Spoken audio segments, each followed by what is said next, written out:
3 o'clock Asia, Donghi, rainy Asia. In 2025, it will continue to rain in Korea to the point where it is particularly tiresome. What is Australia like? In school we learn that the world is made up of 5 continents, but the real world is much different.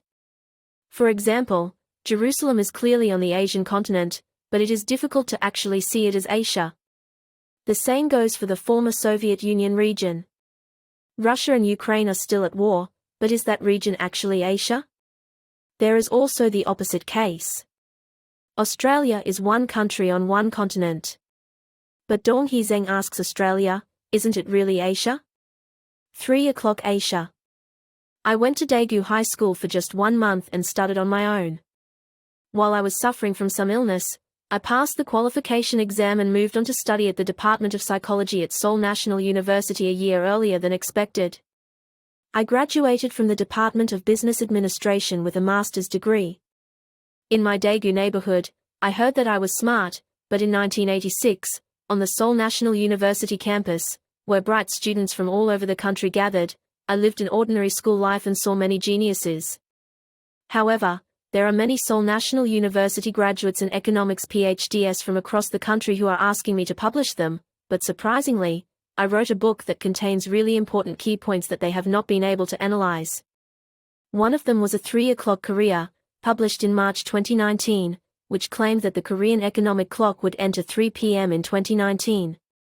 And while conducting a long-term analysis of the Korean economy, another book of mine published in December 2019 pointed out that the most fundamental problem with the Korean economy, that is, the symptom of the disease, is that the share of the private sector in national wealth has been declining steeply since 2000, while the share of the public sector is relatively increasing. How could it be that I, who did not major in economics, was able to clearly point out very important key points that Seoul National University economics graduates and economics PhDs failed to point out at the time? This may be because I used to be an analyst who was mediocre in many areas, but did truly genius analysis on the issues I was interested in. Ha ha ha. On February 6, 2024, I reported to the Australian financial authorities a massive bribery and corruption case involving the head of an Australian government-funded bank that went completely unnoticed by Australian Prime Minister Anthony Albanese and his henchmen.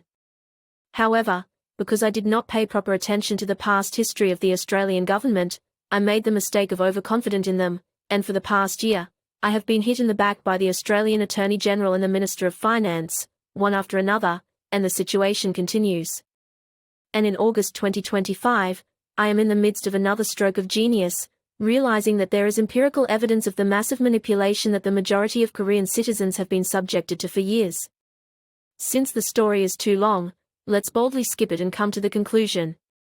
Rainy Asia. In the past, at this level of enlightenment, I would have definitely started writing my 11th book, but my current situation is too bad to do so. I have to organize a huge situation that cannot be described in detail in one book, but I do not have time and my financial resources have been exhausted for a long time. Let me first give you the nuance I am talking about in the title, and then ask the following question. In Korea in 2025, the rain continues to be tiresome, even today, on Saturday. What do you think will happen in 2026? I'm not a weather expert, so I don't know. However, as a real economy analysis strategist, I pointed out that the Korean economy will start at 3 p.m. in 2019, and predicted that the Korean economy will start at 4 p.m. as early as 2026, and as a probability, between 2029 and 2032, to the extent of using the word indefinitely, I already predicted and published a book about the time of entry. What I will add here today is that this will be the case not only for Korea's economic clock hands, but also for Asia's economic clock hands. The Asia I am talking about is Asia excluding the Middle East and the former Soviet Union, and also includes Australia. I mentioned earlier that in just 6 years between 2019 and this year, I was sequentially performing as many as genius feats that even experts in the field could not do. In fact, there is one more thing, such as, believe it or not, Zeng Donghi's view, 2025 Korean Political Outlook, Park Chan-dae and Zeng Donghi's Battle of Heads, posted on SNS on November 27, 2024, but I will omit it. I would like to ask the leaders of China, Korea, and Australia to do just one thing from my perspective, and I will keep it short. China. Posted on September 13, 2025, the China that Zhang Yuxia will create, the Asia that Zhang Donghe dreams of. I quote it again in the article. The fact that the person right behind President Xi Jinping was introduced in 2 YouTube videos produced and recorded by the Korean National Election Commission more than 5 years ago is the result of China increasing its influence on neighboring countries in an irrational way, rather than a rational way and a way of mutual coexistence. I dare to say this to prevent cases like the above from happening again. Australia.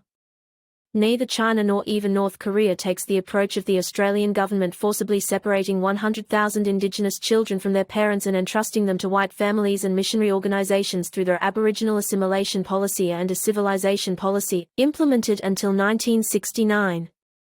Although a lot of time has passed, we urge the public authorities to stop the atrocities inflicted on Zhang Donghe, a public interest reporter in the large-scale bribery and corruption case of the head of a government-funded bank, which emerged in 2024 during Prime Minister Anthony Albanese's unreasonable implementation of financial policies that run counter to international standards, using the non-disclosure system, which is a remnant of such behavior from the past.